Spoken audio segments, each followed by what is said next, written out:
अस्सलाम वालेकुम। आज हम स्टार्ट करेंगे एक्सरसाइज 1/3 का सवाल नंबर 3। सवाल नंबर 3 में उन्होंने कहा है कि एक मुस्तकील के ज़िले की लंबाई ये वाली और ये वाली है। दो रकमें उन्होंने दिए, 9 लंबाइयाँ दी हैं और मुस्तकील का रकबा a जमा b जज़र में 2 ये आपने फाइंड करना है। a जमा b जज़र में 2 इस तरह का। इसका क्या मतलब है भाई? a का मतलब होता है कोई रकम है आपकी 9, 10, 8, 11, कोई 12 इस तरह का कोई आंसर a का है। और जो b का आंसर है ना b का मतलब होता है जज़र में 2 तो लाजमी आए। तो पहली रकम पहला आंसर कुछ जज़र के बगैर आना चाहिए, नीचे भी कुछ ना हो। पहला आंसर जज़र के बगैर आना चाहिए, उसके बट्टा के नीचे कुछ ना हो। फिर b जज़र में 2, फिर दूसरे रकम में जज़र में 2 लाजमी हो और बाहर भी कोई रकम हो, बट्टा किसी दोनों के नीचे ना हो। ये आपने आंसर निकालना। इसका मतलब ये होता है a जमा b जज़र में 2 का क्या मतलब है? एक रकम इसका आंसर जज़र के बगैर हो और इसका जज़र में 2 और बाहर भी कोई रकम हो।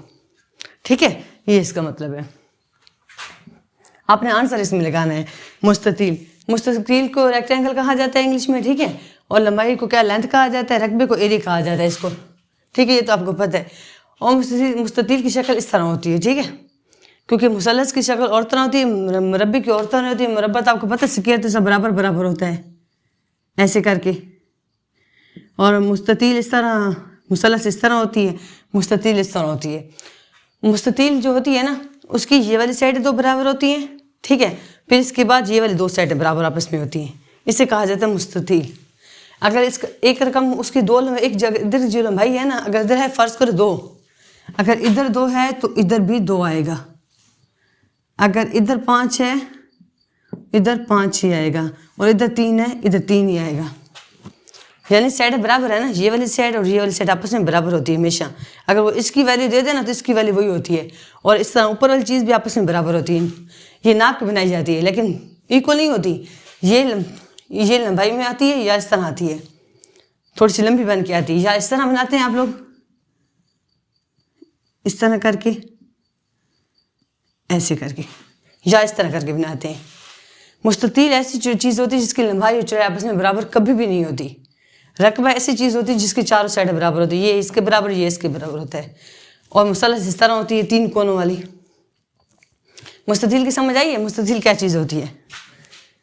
ये मुस्ततील की सिर्फ मैंने आपको डायग्राम बताई कि मुस्ततील की 2 साइडें आपस में बराबर होती हैं, ठीक है। इस सवाल में उन्होंने हमें क्या कहा है कि 2 रकमें दी गई हैं और एरिया मालूम करें, यानी कि रकबा मालूम करें। तो 2 रकमों को कोई मेंशन नहीं, मैं हमारी मर्जी जो मर्जी लगा दें। यहाँ पे 2 रकम से उन्होंने खुद दी है हमें सवाल में, ये वाली और ये वाली।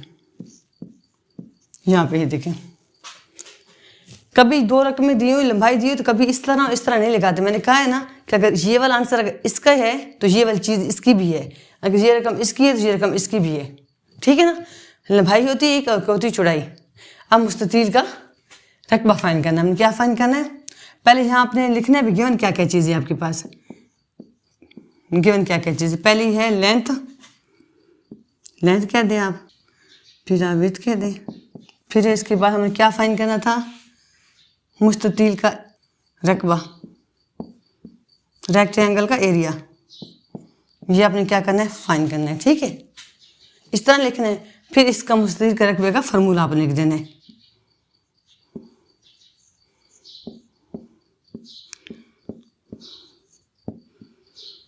ये होता है, आप जानते हैं ना मुस्ततील के रकबे का फार्मूला कौन सा होता है? लंबाई ज़रब चौड़ाई।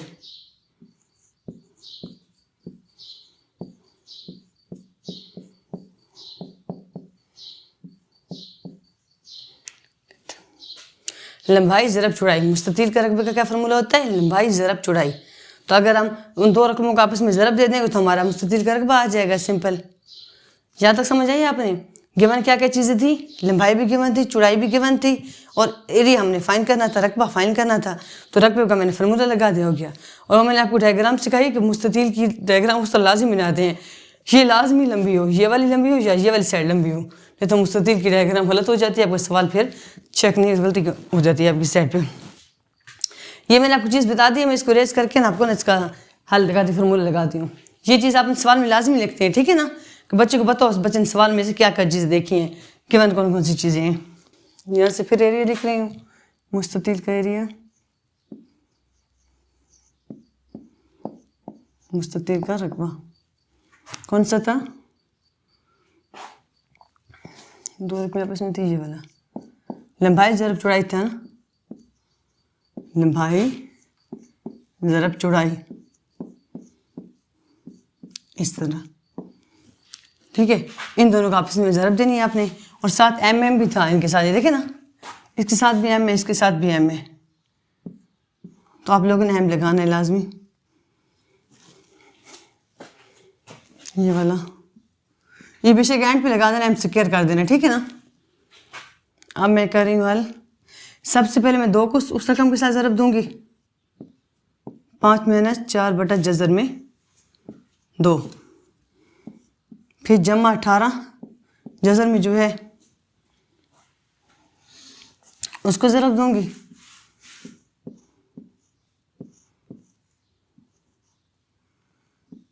इस तरह करके। ठीक है, अब आप ज़रब दें 2 × 5 = 10 और 2 ज़रब 4। ये देखिए 2 को मैंने 4 के साथ ज़रब दिए, 2 ज़रब 4। 8 नहीं लगाना क्योंकि आगे हमने हल करना है, आप डायरेक्ट 8 नहीं लगा सकते, मुझे भी ज़रूरत है ना। ये देखें 5 को 18 के साथ ज़रब दिए, 5 बाहर आ गया ना, बाहर तो 18 जज़र में था। फिर इसके बाद 4 ज़रब 18 जज़र में 2, फिर मैंने 18 को 4 के साथ ज़रब दिए, 18 को किसके साथ ज़रब दिए? 4 के साथ। ठीक है, इसके बाद आगे हमने हल करना है, हल करने के बाद इसका आंसर निकालना है। ठीक है, सबसे पहले आप लोगों को मैं पुटिंग करना बताती हूँ। 18 की आपने तज़्ज़ी करनी है, इधर भी 18 की आपने तज़्ज़ी करनी है, ऐसे करके। 2 को जब 18 पे ज़रब देती क्या आता है? 2 × 9 = 18। ठीक है, फिर 3 का टेबल जाएगा, 3 × 3 = 9, 3 एकम 3। ये आपकी किसकी तज़्ज़ी है? 18 की। ठीक है ना, पहले 18 पे 2 का टेबल गया, फिर 9 आ गया, 9 पे 2 का टेबल नहीं जाता था, 3 का लेकर गई हूँ, 3 का 2 बार आ गए। इधर भी 18 की तज़्ज़ी में यही लगाऊंगी, इधर भी यही लगाऊंगी। ठीक है, और ये जो 2 है इसकी पुटिंग करनी है, 2 की पुटिंग मैं ज़रा आपको दिखाती हूँ कैसे करनी है। ये रफमल है, ठीक है, आप लोगों का ये वाली साइड 2।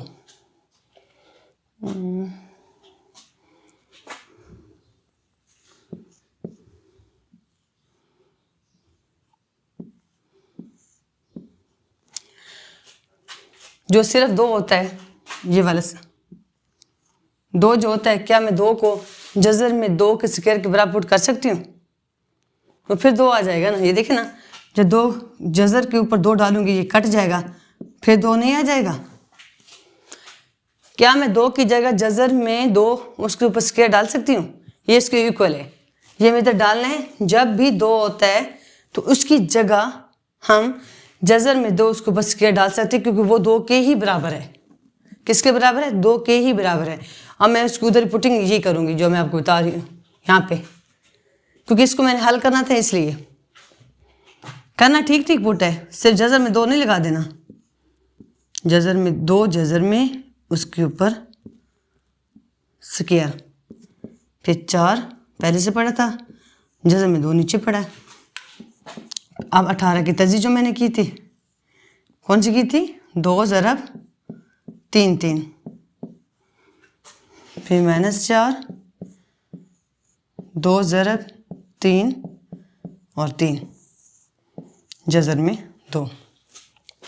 अब देखिए, इसका मतलब है जज़र में 2, इसकी पावर 1 है, इसकी पावर 2 है, ये आपस में कट जाएंगे, 1 जज़र बच जाएगी। ऐसे 2 पावर थी ना जज़र में, 1 पावर नीचे से कट गई, 1 पावर बच गई, और साथ 4 भी ज़रब हो गया ये वाला। इसके बाद 5, 2 ज़रब 3 के ऊपर 2, 3 2 बार है ना, तो 3 के ऊपर 2 कर देते हैं, पावरें आपस में जमा हो जाती हैं। ये हो गया -4, फिर 3 के ऊपर 2, 3 2 बार है, ठीक है ना। 3 के ऊपर मैंने स्क्वायर क्यों लगाया? 3 2 बार हो ना, उसको बस स्क्वायर लगा देते हैं। अब यह अगला स्टेप आपने करना है 10 माइनस 4 जज़र में 2 जमा 5, ये स्क्वायर कट जाएगा जज़र के 3 के साथ, 3 बाहर निकल आएगा। इसके बाद ये स्क्वायर फिर इसके साथ भी कट जाएगा, ये 3 भी बाहर निकल आएगा। समझ आ रही है? जज़र के ऊपर 3 के ऊपर 2 है ना, ये जज़र का कट जाएगा, 3 बाहर निकल आएगा। इस 3 के ऊपर भी स्क्वायर, ये भी जज़र के साथ कट जाएगा, ये भी बाहर निकल आएगा। ठीक है ना, ये वाला 3 भी बाहर निकल आया और ये वाला 3 भी बाहर निकल आया। अब देखिए आप, ये मल्टीप्लाई हो जाएगा, 15 हो जाएगा, 3 5 15, और जहाँ देखिए 3 4 12,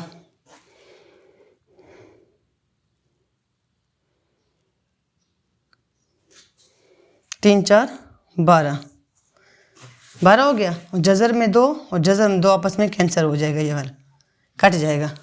यहाँ पे हमारा था ना ये वाला 3 कट गया था ना, 3 बाहर आ गया था। ठीक है, और 3 और 4 12, मैंने 12 यहाँ लगा दिया। और जज़र में 2 भी नीचे भी था, ऊपर भी जज़र में 2 था, यानी कि स्क्वायर में 2 स्क्वायर में 2, तो ये आपस में कट जाते हैं। ऊपर नीचे एक जैसी चीज़ होती है ना, तो फिर ये चीज़ आपस में कट जाती है। और जहाँ 12 आ गया, ये वाला रकम आ गई है। अब इसको थोड़ा सा एक स्टेप उधर में हल करूँगी बस। वो तजी की पड़ी है और इसकी पुटिंग मैंने यहाँ पे दिखाई आपको, और इसकी डायग्राम भी बनी पड़ी है आपके पास। बस ये आखिरी स्टेप है आपका। यहाँ पे 10 माइनस 4 जज़र में 2 जमा 15 जज़र में 2 माइनस 12।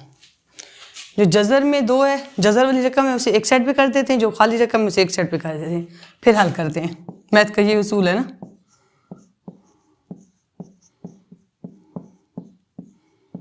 ये देखें, 10 में से 12 में से 10 गया तो 2 बचता है, अलामत बड़े की। ठीक है, और यहाँ पे 15 में से 4 गए तो 11 बचता है, अलामत जमा की। ठीक है ना, ये तो आपको पता होगा। 15 में से 4 गए तो 11 बचता है। ठीक है ना, अलामत कौन सी आएगी? प्लस की, क्योंकि 15 बड़ा है। ये आंसर आ गया। ठीक है, ये किसका आंसर है? रकबे का।